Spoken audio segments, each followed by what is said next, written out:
Welcome to Chef Mike Vlogs. For today's video mga ka-chef natin nga gwapo kagwapa, maluto kita sang ginamos with baboy.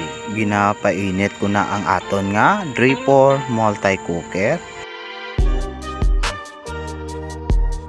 Nag-init na, mabutang na kita sang vegetable oil nga mantika.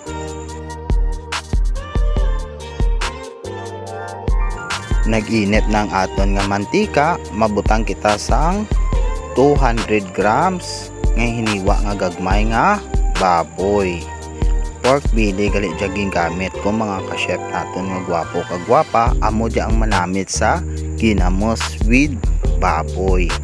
I-try nyo gid ini sa balay nyo, sigurado nga masolve gid kamo sa kanamit.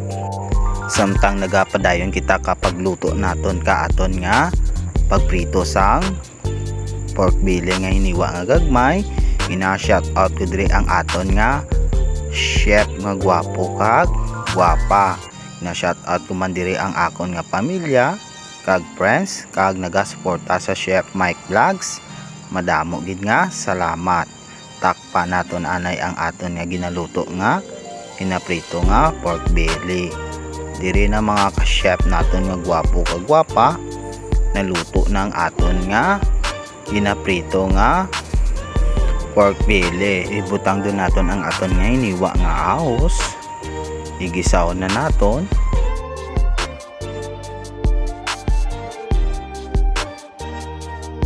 Isunod na naton ang sibuyas, gisawon man naton.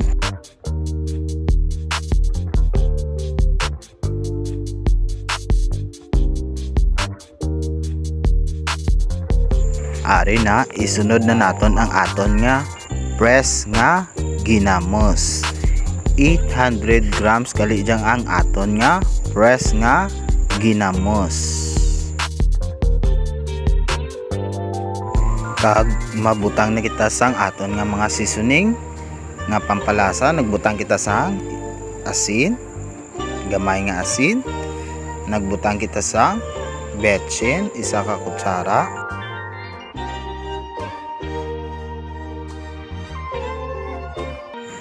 Ari, nagbutang ako sang brown sugar, 5 ka kutsara.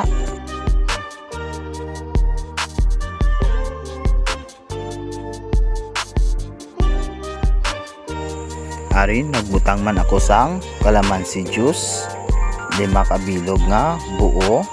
Kag nagbutang man ako sang langgaw sang tuba. Portion lang naton nga pagbutang. Nagbutang man ako sang sili nga demonyo, giniwa ko na dit ginagmay para pampakaang sang aton nga ginaluto. Mas gusto ko abi nga makaangkang ang akon nga ginamos with baboy. Nagbutang man ako sang black pepper.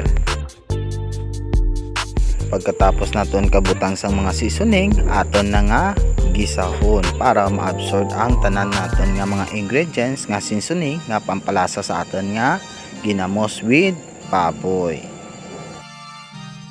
Kung bago ka lang sa akon nga channel, hindi magkalipat mag-like and subscribe. Mga ka-chef naton nga gwapo kagwapa, ang fresh nga ginamos color pink kid na, amo na ang itsuran sang fresh ang ginamos. Ari na mga ka-chef naton nga gwapo kagwapa, kumulo ng aton nga ginamos. Nagdugang ako dira sang brown nga sugar, nag-add ako liwat sang 5 ka kutsara. Do gusto ko abi nga do medyo matatamis ang aton nga ginamos with baboy. Ari na mga ka-chef naton nga gwapo kagwapa, i-simmer lang naton ang aton nga ginaluto nga ginamos with baboy. Aton lang ini nga pahubsan. Mga ka-chef naton nga gwapo kagwapa, naubsan doon ang aton nga ginamos with baboy. Kag nadaha naman ang aton nga ginamos with baboy. For today's video mga ka-chef naton nga gwapo kagwapa, amo na ang aton nga menu. ginamos with baboy. Please subscribe my YouTube channel para po update po kayo sa aking next vlogs. Family and friends and classmates at nagsuporta sa Chef Mike Vlogs. God bless you all.